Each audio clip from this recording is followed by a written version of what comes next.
haknya prerogatif dari presiden. Ya, jadi tentunya presiden memiliki hak sesuai dengan konstitusi ya, harus dihormati. Ya, dan itu tentunya para menteri ya harus siap. Ya, siapapun yang di reshuffle oleh presiden ya harus siap. Ya, itu adalah kewenangan penuh presiden. Pak, ya, begitu. Mendagri kita sudah bisa membuat SKB 3 menteri dan sudah ditindaklanjuti oleh sekitar 180 kepala daerah membuat peraturan kepala daerah untuk PBG itu 0%, 0 rupiah bagi MBR. PBG itu dulu namanya sertifikat IMB. IMB itu izin mendirikan bangunan, sekarang adalah persetujuan bangunan dan gedung. Nah, selama ini waktunya 45 hari kalau ngurus itu. Nah, kita rubah menjadi 10 hari. Dan saya sudah laporkan tadi, contoh kita sudah meninjau pertama di Kota Tangerang, kedua di Sumedang, ketiga di Jakarta kemarin. Harusnya saya hari ini di Subang, tapi karena kami dipanggil Presiden, jadi saya tidak bisa ikut ke Subang. Yang datang ke Subang adalah Bapak Mendagri. Nah, kemarin di Jakarta itu bisa sekitar 17 menit. Ya, di Sumedang sekitar 1 jam, Tangerang juga 1 jam. Jadi luar biasa, kita bisa menjalankan itu. Menurut saya reformasi birokrasi yang luar biasa, membuat yang lambat jadi cepat. Buktinya apa? Yang biasanya kadang-kadang bisa 2-3 bulan, 4 bulan, ternyata bisa menjadi 17 jam, 17 menit di Jakarta. Di Tangerang bisa sekitar 59 menit, di Sumedang juga sekitar 1 jam.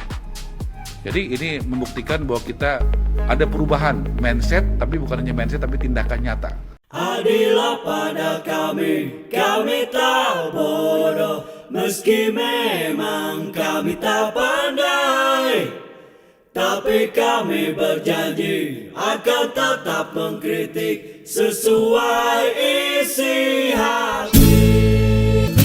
Hei penguasa, ini kami rakyat jelata, engkau ada untuk siapa? Ini kami rakyat jelata, mau sampaikan semua keluh kesah. Bekerjalah dengan hati, pakai empati, jangan banyak intrik, apalagi bikin taktik. Bijaklah dalam membuat peraturan, jangan sampai bikin aturan yang berat sebelah. Muncul lagi respon dari para stakeholder negeri ini, salah satunya itu pengusaha yang membocorkan perilaku Marwarar Sirait yang tega bisa-bisanya membohongi pengembang kontraktor. Tapi ini nggak bisa dibilang mengejutkan. Ya, kita tahu bagaimana ucapan-ucapan Ara selama ini. Jagonya omon-omon. Dalam banyak hal kita bisa lihat track recordnya. Tapi tentu kita tidak hanya membahas tentang Marwarar Sirait. Kita juga akan membahas tentang Menteri Pariwisata yang kok aneh sekali. Bahasa verbalnya ditambah bahasa tubuhnya tampak sekali tidak siap. Grogi. Tidak siap sebagai Menteri Pariwisata. Jadi ini menambah daftar panjang harapan rakyat agar Pak Prabowo melakukan reshuffle.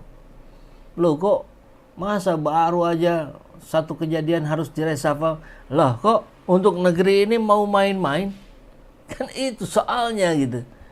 Berikan kesempatan dulu. Saya kira sudah cukup. Ini bulan ke-45 ya. April itu sudah 6 bulan ini. Dan kita juga nanti akan menagih Pak Prabowo, mengingatkan bahwa beliau bilang nanti akan ada reshuffle di bulan ke-6.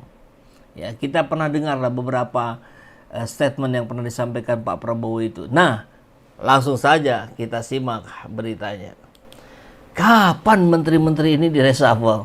Ya harusnya nggak 2. Yang ketiganya ada Erick Thohir, yang keempatnya ada Budi Hari, yang kelimanya ada siapa lagi, dan seterusnya gitu. Cuman kalau selalu dibahas ulang-ulang nanti sahabat juga bosan kan, dan kita sudah tahu semua. Marwar Sirait bohongi pengembang. Oke, langsung masuk kita ke testimoni dari para pengembang ini. Pengembang di Kendari ini marah karena merasa ditipu oleh Menteri PKP Marwar Sirait. Kita dengarkan ya.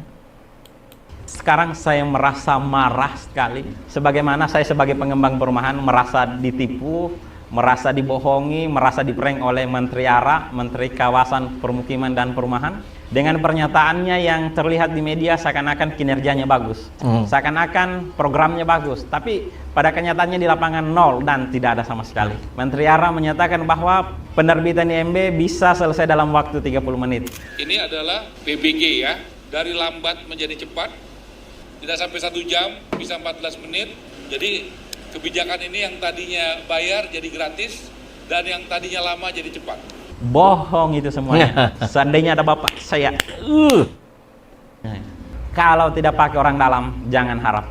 Karena pernyataan bapak ini, saya mengurusi IMB mengikuti tahap demi tahap tanpa orang dalam, 2 bulan tidak selesai. Padahal IMB dari beberapa tahapan pertama saja, baru ke RK sudah hampir 2 bulan. Sekarang pun belum selesai. Padahal semua berkas kita sudah lengkapi. Gara-gara pernyataan bapak ini yang mengatakan IMB dipermudah, sehingga saya mengurus IMB tanpa orang dalam, akhirnya terhambat perizinan IMB saya. Karena dulu saya mengurus IMB, saya pakai orang dalam. Yang kamu banggakan itu yang program perizinan yang 1 pintu. Ya benar, memang 1 pintu. Yang permasalahannya banyak jendelanya. Jadi luar biasa ini. Ya memang pelayanan 1 pintu, tapi jendelanya banyak.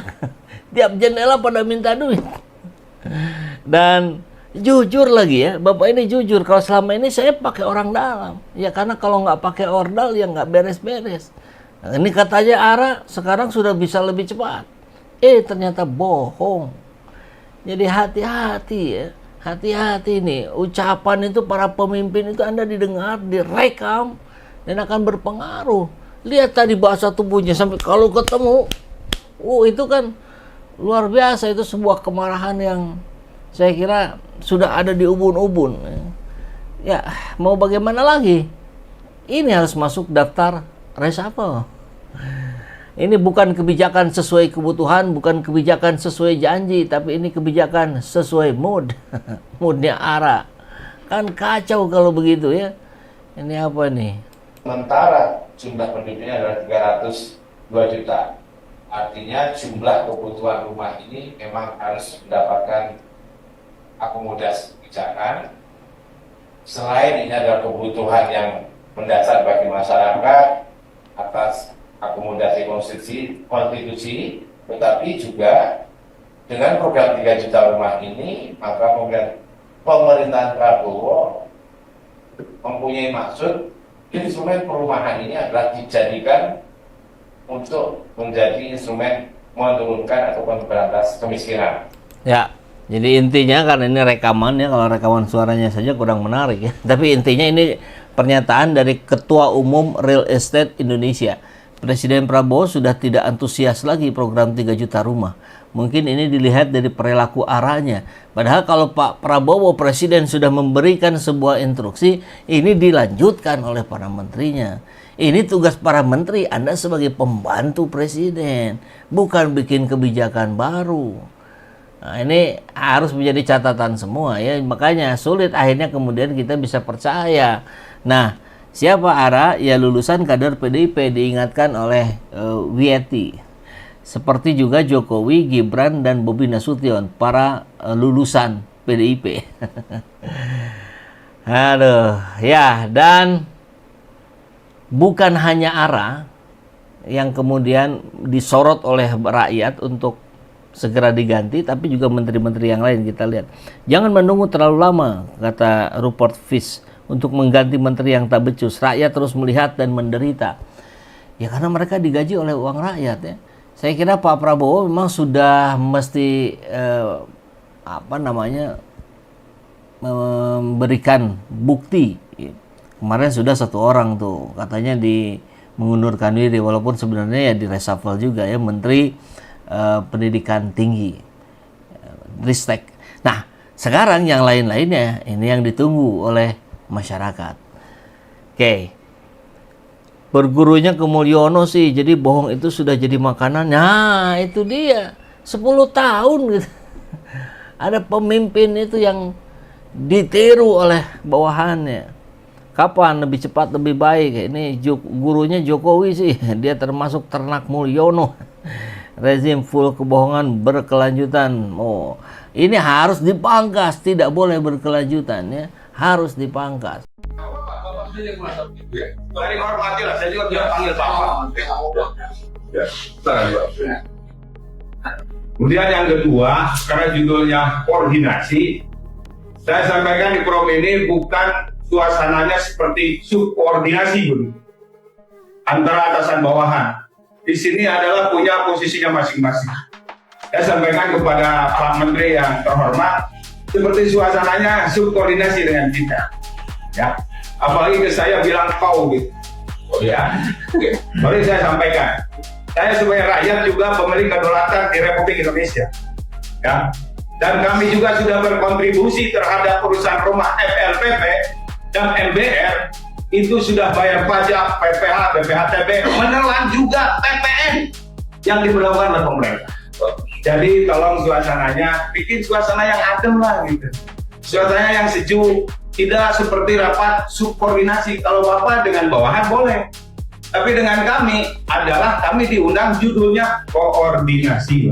Oke, makasih Pak. Terima kasih, itu saja. Ya, saya mau tanya, yang lain ada yang merasa tertekan sama saya? Coba yang merasa tertekan berdiri. Berdiri, berdiri. Berarti Bapak sendiri yang merasa. Saya dibilang kau kan tadi. Ya, tahu Bapak sendiri yang merasa. Ya. Dari hormati lah, saya juga tidak panggil Bapak. Ya, silakan Pak.